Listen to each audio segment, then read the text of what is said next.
Hey,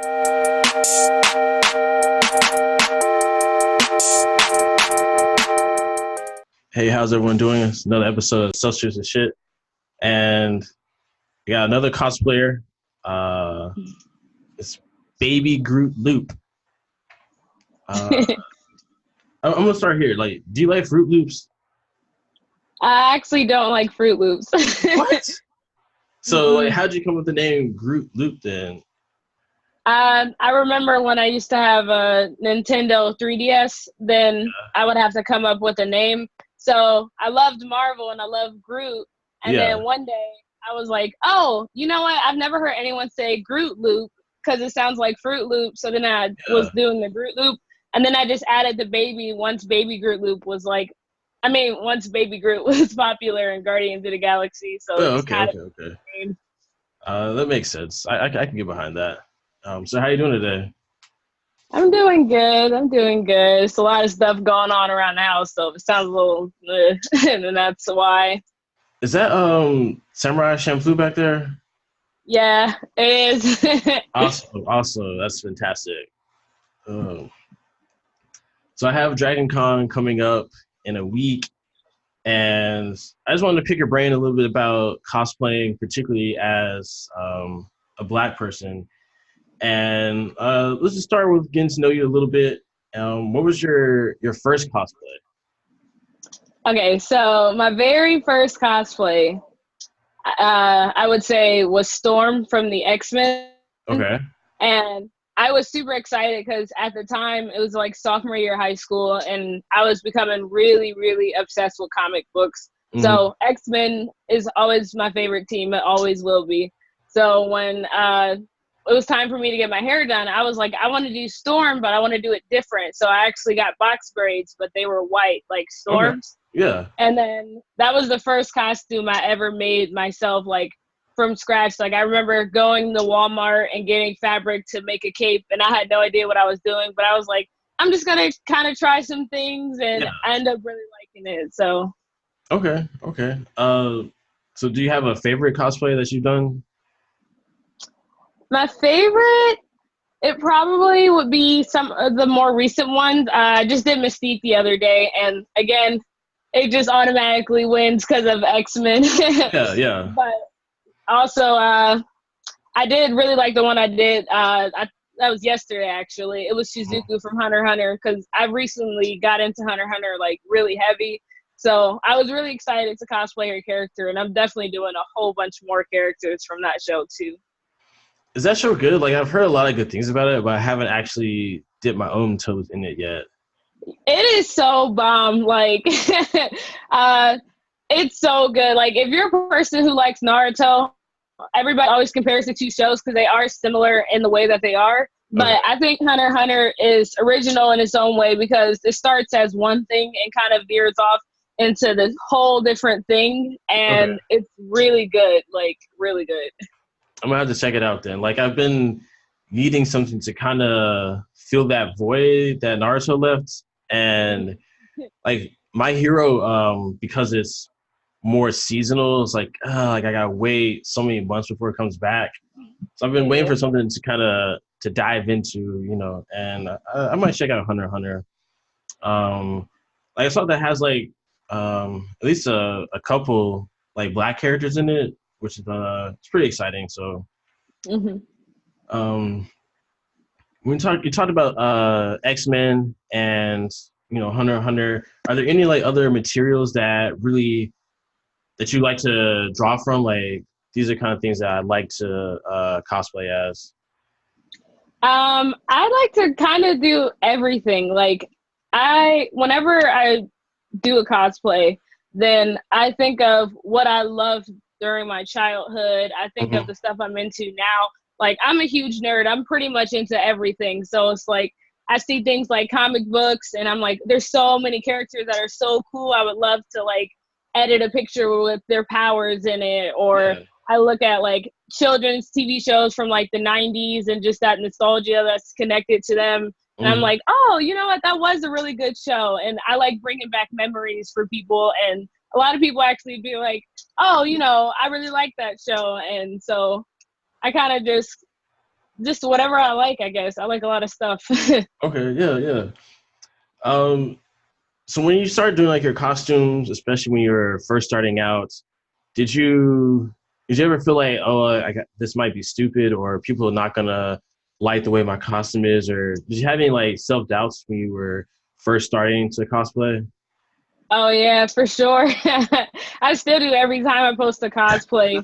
Like every time I'm editing, like every time I take the pictures, it always takes me a million tries to get one good one. And I'm Hmm. just looking like, ew, I hate this, I hate this, I hate this. And then I'm editing a picture, I'm like, ew, I hate this. And then once the final product is all together, I'm like, okay, I kind of like this. But I Yeah. always get nervous when I post it because, you never know how people are going to respond to it. Sometimes I'll get like a great response off the bat. And sometimes I still get a good response, but it'll just be like slower. And so I'm like, Hmm. do people hate this? So I definitely doubt myself a lot, but a lot less when I first started cosplaying.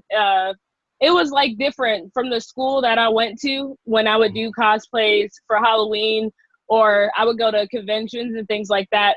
It wasn't something that was super big where I lived. So people kind of thought it was weird. So that was definitely a thing that was like, people are gonna think I'm weird for doing this. Hmm. Um, what made you want to do it in the first place? Like, at one point in your life, you never cosplayed before, and then another point, you started cosplaying. So, like, what was that transition for you? It's actually funny. I didn't even find out about cosplay on my own. I remember freshman year of high school. I didn't really know much about anime. The only anime I ever watched was Fruits Basket because that Hmm. was the first one that I ever watched. And so I had a best friend and she was really, really into Death Note, but I had no idea what it was. So one day she just called me and was like, hey, me and you are going to dress as characters from Death Note tomorrow. It's called cosplaying. And so I was like, okay. So I showed up to school on a random day dressed as characters. And so she started talking to me more about anime, and that's when I got into anime. And then after that, then I kind of just wanted to start doing that more and more. Yeah, nothing like a little bit of peer pressure. Yeah. um, do you ever feel like restricted in terms of like what characters you're allowed to portray? Um, being that you have, brown skin and that you're a woman, like, do you ever feel that you're like not supposed to be a particular character? Um, you know what? When it comes to cosplaying, I honestly believe anybody can be anybody. Hmm. So whenever I look at characters, like I never restrict myself to, oh, this character might be a guy or this character might be a lot thinner than I am. I might not have the same body type. I'm real short. Some characters are like a lot taller. I never kind of look at those things because even in my normal life, like as you can see, I'm bald. I keep my hair short and I like it. And that's something that's controversial to people. So I see things like that as an opportunity, like, oh, I can cosplay a guy because I have really short hair, or it's convenient because I can wear tons of wigs and things like that. But Yeah. I kind of like challenging people's minds with certain things. So when people come at me and say that I shouldn't cosplay something or shouldn't do something, then I try to do it. Okay. Okay. Um, for you, like when you cosplay as a character, how important is it for other people to be able to recognize the character that you're portraying? Like, if no one recognizes who you are supposed to be, or whatever, would you consider that a failure? Or would you like try something different? Um, I feel like it matters a little bit, but not too much because at the end of the day, there are some characters I really, really want to cosplay, and I'm gonna do those characters regardless of other people like them because somebody somewhere will always like it. And I might appeal to somebody else who's into that thing, and they're like, "Oh, Yeah. I didn't know that people like this thing." So, there's definitely a lot of animes that I've watched that I feel like people haven't heard about, and I'm still gonna do cosplays. And if Yeah. people don't know about the show, then I would love to talk to them. Like I always say, if you want to talk to me, go ahead. Like if you have questions about animes, like feel free to comment or DM me or anything like that. So that's pretty Okay. much Yeah. it. Like, I've been to a few cons, and typically I'll recognize like 95, 98% of the characters, and there'll just be like a few oddballs. I'm like, I don't know what movie or what show this person's from. if their costume looks great, but I have no idea where it came from, you know. And so I just wonder, like, does that affect your selection process if it's a more obscure character or a less popular character, you know? Yeah, sometimes I feel like I shy away from characters that are done like a lot, because it's like, if everybody's been this one character, then what is so special and new about you doing the character? So I kind of just try to go with characters that I like first. And then sometimes every once in a while, it might be convenient to do one of the more popular characters. But, you know, everybody, like I heard somebody tell me one time, whenever you go to a con, there's always a Spider-Man and a Batman. And that's how I got the classic. About it. Yeah. And it's like, those characters are good. They'll always be good. But, you know, everyone's been Spider-Man, Batman. Now, there's other variants. I like when people do other versions of the characters, too. That's cool. But I just mean, like, your typical ones. Yeah. Like, it's nice when someone's able to, you know, add a little bit of creativity to it, switch up a little bit. But I can appreciate the fact that there's going to be a ton of Deadpools, Spider-Man, Batman, Jokers, like Stormtroopers, you know, just some of the ones that are just like, they're always going to be there. They're the classics. And there's almost always like a costume of the year kind of thing where no one had really cosplayed this before. And then all of a sudden there's like a bunch of people cosplaying as it. And it's always interesting to see like what's going to be the outbreak set of costumes or whatever, you know? Yeah. You know, like last year was like Black Panther was everywhere, and like that character had been around before, but not in like huge numbers in terms of like so each year kind of changes a little bit, but you still have your mainstays. You know, like Spider-Man is always going to be there in big numbers. So how many cons have you been to? Like, is that something that you do on a regular basis? Oh, I wish. Where I live, which is in Ohio, then we don't have many conventions that are just around.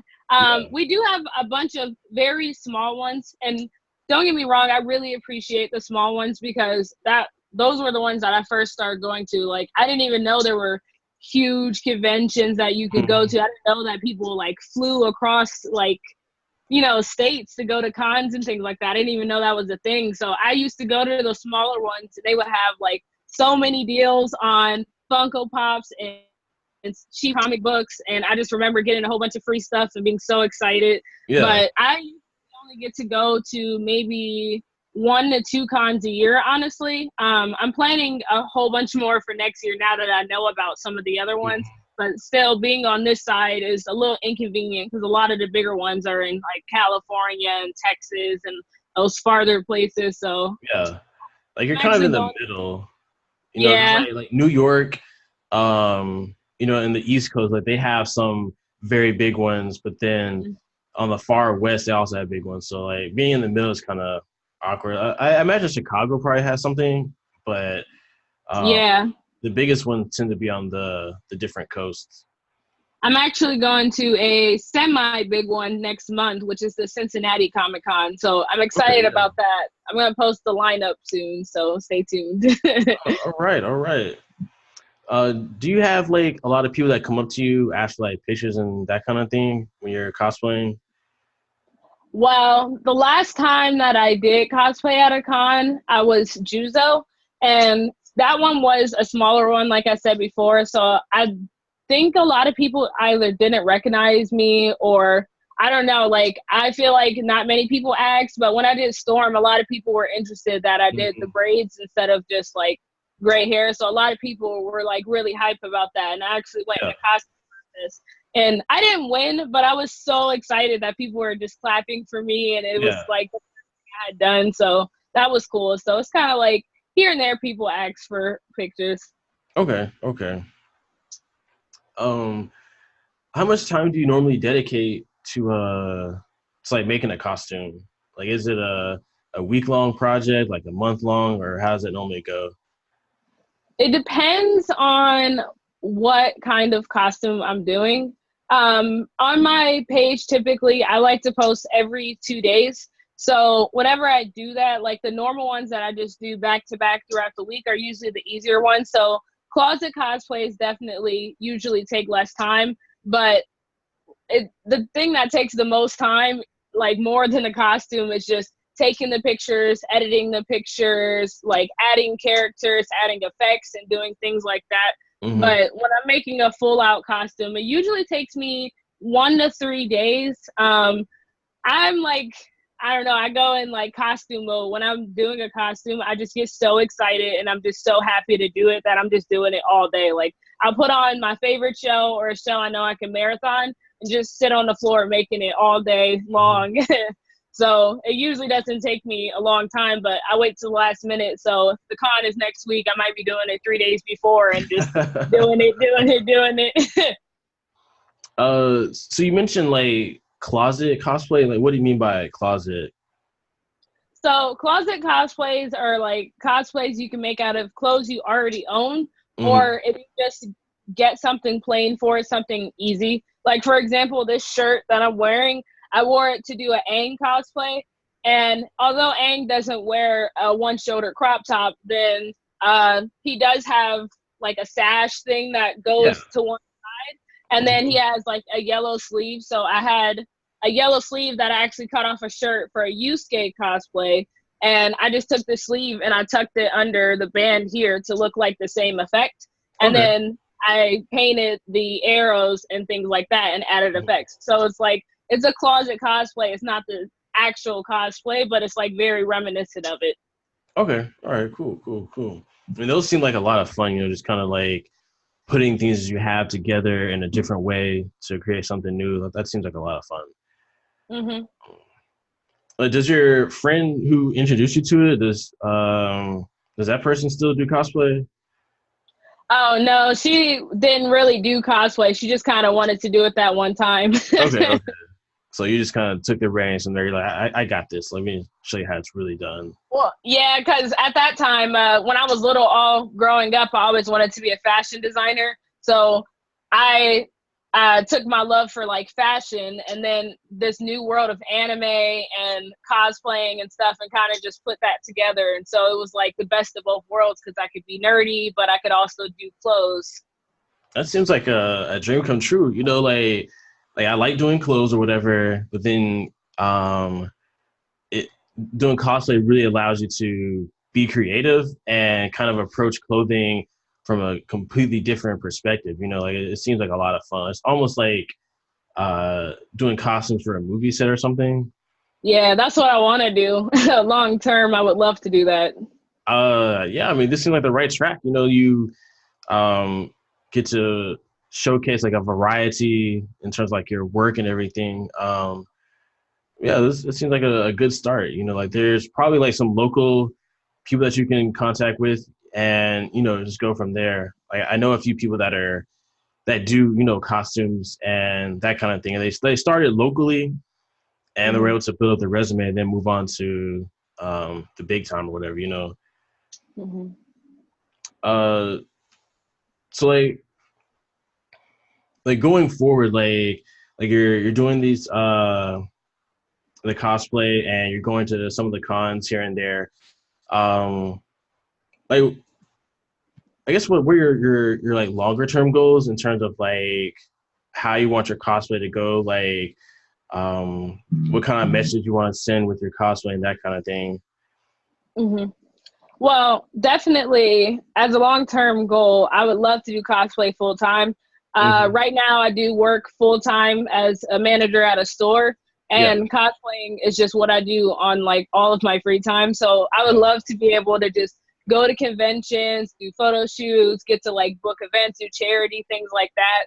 And just get to do cosplay all day, all the time. Like that be my job. But also I would love to get better at sewing and making like complete things. Cause I've been in like fashion shows. I've done little sewing groups. I've done like musicals and plays, but I definitely think it's one of those things that if you drop off for a long time, then you forget little things. So for a long time, I didn't have a sewing machine, so I'm just trying to teach myself how to get back in the rhythm. So I definitely would love to get better at sewing. I would love to learn how to make props. That's one of the other things I would really want to do long term is prop making and be able to do all that cool stuff. Like my number one costume I would love to do is Iron Man. Like I would love to make my own Iron Man suit and just be like, that would be so cool. Yeah. Like yeah, I definitely could appreciate like good props. Like whenever I see someone's costume and when they have like the sword or the armor or whatever that goes with it, it just looks like so much better. You know, like you can just tell the amount of effort that somebody put into it, and it's you know nice to be able to see that kind of thing. So like you're obviously Black. Do you ever feel like people don't think that you're supposed to be into anime and you know things of that nature because you're Black, especially as a Black woman? Yeah, definitely. I definitely think I feel like for some reason this year in particular, like anime and Marvel and comic books and a lot of that stuff has become so mainstream that people are so much more accepting. Like the place that I work at, then we sell a whole bunch of nerdy stuff. We sell Funko Pops, we sell movies, we sell all types of things like that. So I see Black guys, I see Black women come in all the time and buy Marvel stuff and anime stuff, and it's not even out of the ordinary to me anymore. But I definitely, like, growing up, then people did think I was weird. Like my siblings would tease me because they're like, "Why are you watching that anime? You don't know what they're saying. They're not even speaking your language." Yeah, or like my siblings would be like, "Oh, like why you got those comic books?" And it's like. The fact that people make fun of you for reading is crazy, but that's how we do. But definitely, I'm so glad that it's become such a more well-rounded community, and I definitely feel like there are so many groups and supportive like things that you can be involved in online now. So that's really cool. Yeah, like, there's definitely been like a lot of progress made, but it felt for a long time that a lot of groups, especially like as Black people, that were kind of like ostracized or whatever. Like there's not that many of us on screen, and like there's not that many of us in like anime and that sort of thing. Not that I would really expect there to be, because like there's not a lot of Black people in America. It's like what 13-ish% or something. But in Japan, there's like way less than that. You know, like there's almost no Black people in Japan. So I would not really expect us to be in anime per se, but in some of these other mediums, you know, like look at the Marvel series and whatnot, they definitely made some strides in terms of like inclusivity. So I can appreciate that. I'm looking forward to what they have in the coming years, though. Yeah, for sure. So, how do you feel about the Marvel and the Sony Disney dispute that's going on right now? Like I'm a little bothered because it feels like Disney just being a little bit too greedy, and Sony doesn't really want to back down, which I don't blame them. You know, I'm just like, it's the fans that suffer. You know, I 100% agree. I was literally just going on a rant about this to my friend the other day because I'm like, Disney owns so much. Like they have so much money. They have all of these characters they can use, and yet they're trying to like be hard on this one character, and it's like crazy. And I definitely am on Sony's side. I don't think they're like you said, they shouldn't back down. Like they should keep their guard up because it's like it's unfair. Yeah, like, Disney like gets so much of the profit, but without putting in the initial investment. You know, like Sony's supposed to provide the capital for the movies, and then Disney's like, well, we're just gonna take the profit though. It's like, come on, like. Right, and it would be so much easier to just keep Spider-Man in the MCU because how are they gonna explain everything now? Like they hyped him up to be the next Iron Man, and they did all of this stuff. He has all the so where are those characters gonna go now? Like how is he gonna fit? Yeah, like it felt like he was supposed to be like the new face or whatever, but people in this corporate greed and all that kind of stuff. But we'll see what happens. Like nothing's been finalized yet. It's still just kind of getting tossed around. But it's always like money and people that have money wanting more money. And it's like, well, we want some more. Like we're already getting billions. That's not enough. It's like, Right. God.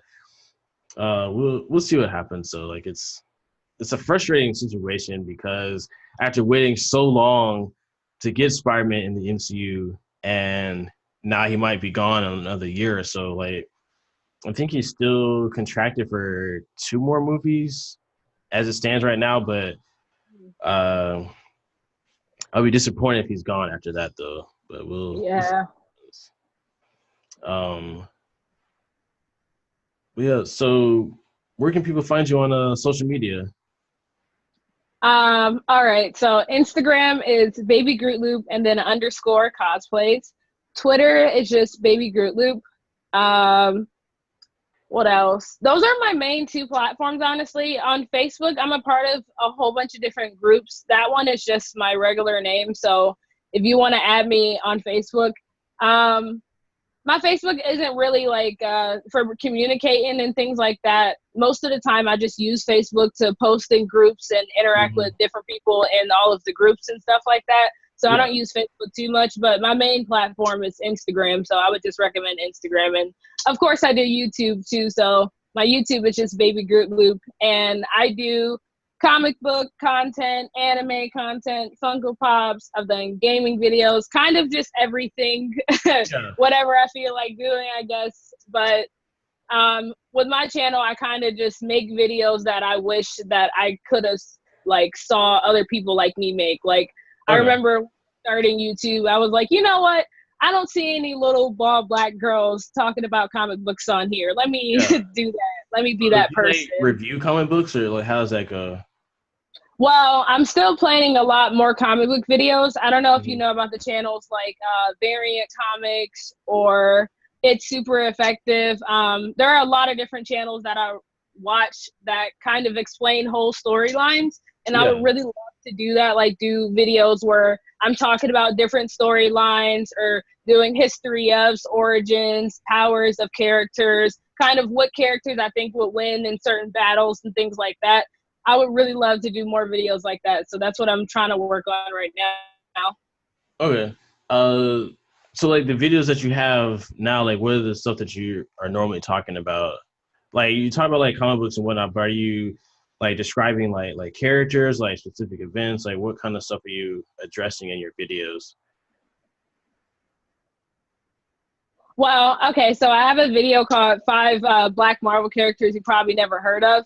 And the whole point of that video, I released it in February, back in Black History Month. And the whole point of that video was kind of to showcase characters that I personally like, comic books that I've read, or characters I really just don't hear people talk about, or they've had adaptations in cartoons or live actions, but they've been very brief or don't really go into depth of the characters. So in that video, I talk about each one of the characters and I talk about their power sets and kind of some of the cool points with them. And then, you know, at that point, I recommend if you want to pick up the comic books, you definitely should. And some of the characters I talk about in those type videos, like they're new characters. So it's not something that's going to be too hard to go back and find a million issues of. Like Boom Girl and Devil Dinosaur is a good example. I was going to say, I like her line a lot. I think it was discontinued, though. I don't know. I don't remember. But her comic book only came out a few years ago, so that's not one that would be hard to pick up all of them. Yeah. When I was in high school, I did a project for my African American Studies class, and I did something I was passionate. You know, for me, I was just like the history of Black people in comic books, and that was like probably the most fun project I've ever done in my entire life, I would imagine. And some of it was stuff that we already knew, but like the first Black superhero that was in comic books was a character named Whitewash.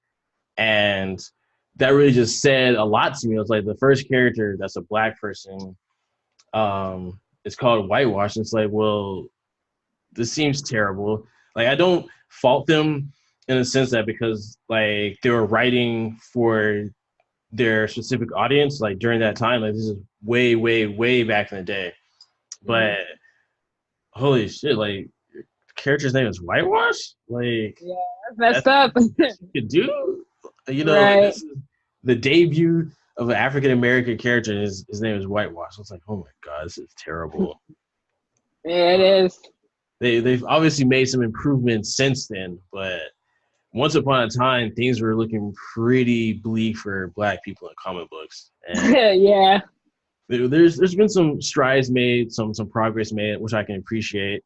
Um, how do you feel about like the characters that were originally like a white person or like originally like a man that got changed to be a Black person or something? Like Nick Fury, for instance, was originally like a white dude and then gets changed to be a Mhm. Black guy.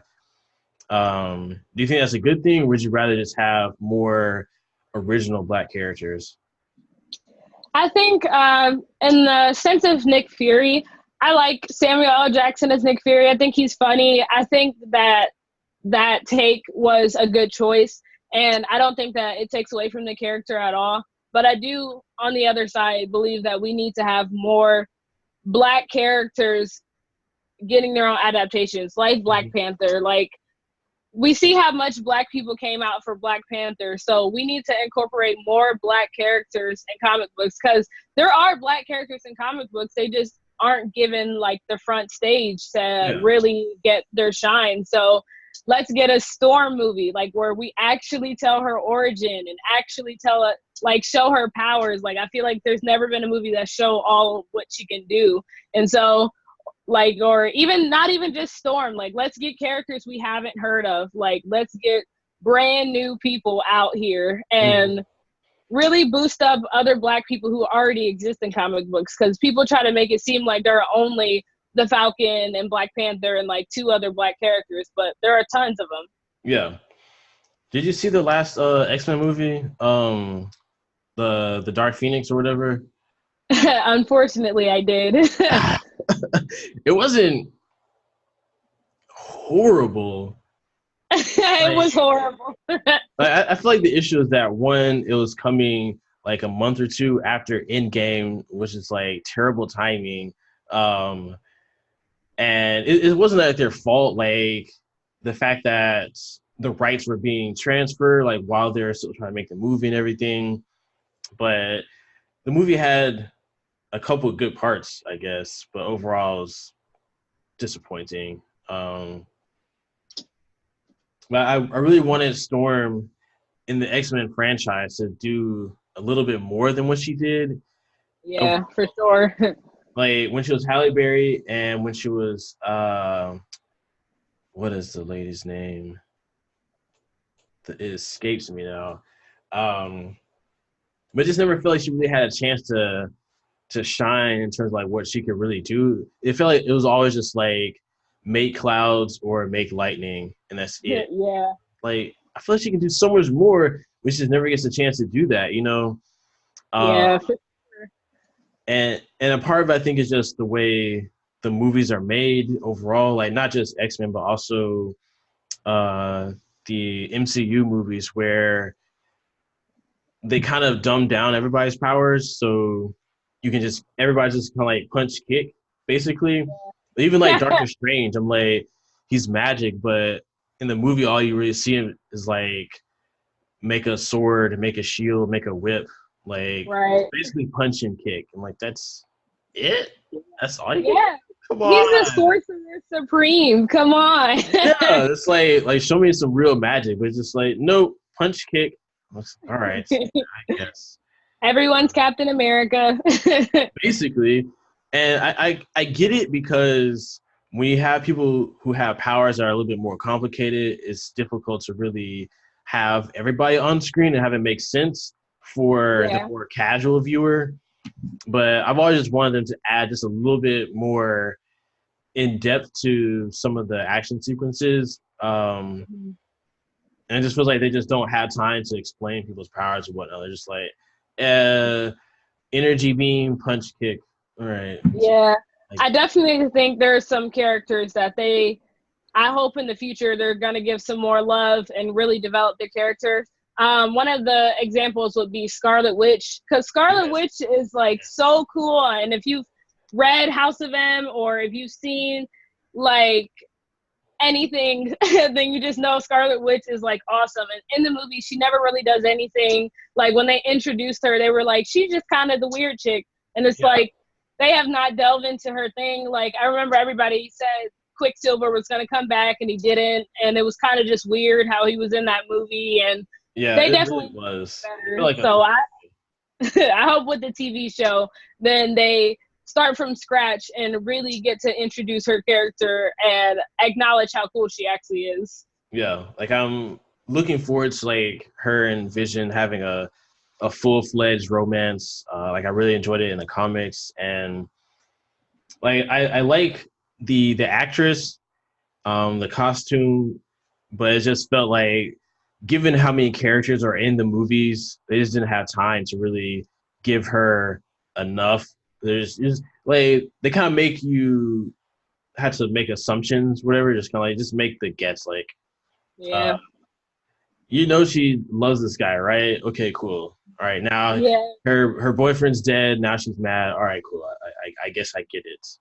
Like I'd rather Yeah. them tell me the story, but you kind of gotta fill in the gaps, whatever. Um, but I'm hoping that is good. Are you gonna get the new service, the Disney Plus or whatever it's called? I told myself I promised I would get it because I am interested in the live action shows. I really hope they're good. And I'm interested to see the direction that they take it. If it doesn't end up being good, though, I'm not going to continue to keep it Yeah. up. But I definitely will get it for the first however long that they do it for and then see how I feel about it. Yeah, I'm kind of like in the middle right now. Like I saw the trailer for the Mandalorian, the Star Wars TV show, whatever, which has Carl Weathers. I'm like, that dude's like 100 years old. Like, I thought he was dead already, and he's in it. And it's crazy because he hasn't been in anything with like Sylvester Stallone. Like he never did like the Expendables or any of that stuff, you know. So I'm like, how'd you guys find this dude? Like this ancient dude. Right. And I forget his name, but the black guy from Breaking Bad, the drug dealer dude, like he's in it. So like those two guys alone, that's enough for me to be interested in it, you know. And it Yeah. looked great. So I'm like, I mean, maybe I'll check it out. But I was like, I don't want another streaming service. Like I already have enough of them. Yeah, honestly, me too. I have a ton of streaming services that I pay for, and it's annoying that everyone's trying to make their own. Like, I remember when DC wanted to make their whole streaming service, and they were talking about how their shows were about to be the bomb and all of this. And then I watched some of them and kind of was just like, I hate this. So I really hope the Marvel streaming Disney. I hope the Yeah. Disney streaming service isn't like that. Yeah, like I don't know how I feel about it. Like I know that they've got like some package that includes Hulu and ESPNU, but ESPNU is not really good in general. But having it include Hulu is it might be worth it. And I can just drop my Hulu subscription or whatever. Mm-hmm. But we'll see. Like I hate that they're making so many original shows that this is the only way you can see it. Like I like Star Trek, and I can only see the new Star Trek on CBS Access, so I haven't seen the new Star Trek. So I don't want to pay for just that one show. Like I'm like I don't really want to see the rest of their stuff. I want to see Star Trek though. But it's like I don't want to pay for one show. That's too much to me. Yeah, I was interested in watching Game of Thrones, but when I heard it was on HBO, I was like, I don't want to get HBO. Yeah, yeah. Like I'm in the same spot where like I actually haven't seen any of Game of Thrones, and at some point I will, I imagine, and so I can at least figure out like what people were talking about or whatever. But man, like I really don't want to buy another subscription. It's like I already have Netflix, I have Amazon Prime. and I have Hulu. So that's more than enough. Like I don't need another one. But well, this is the way the world's moving at this point. Like people Yeah. don't get cable, but it's like we're gonna have 10 subscription services. You might as well have cable again. Yeah. That's the end game. It's like, hey, we got cable, we got all the shows you like, but not really. We don't actually have any of the shows you like. But it's been really good talking to you. It's been great talking to you. It's been good talking to you too. You're really cool. I'm a very like nervous, awkward, anxious person, so I just didn't know. And it's all good. You were great. You're fantastic, and I'd love to have you back on the show sometime in the future. For sure, for sure. All right, you have a good day. You too.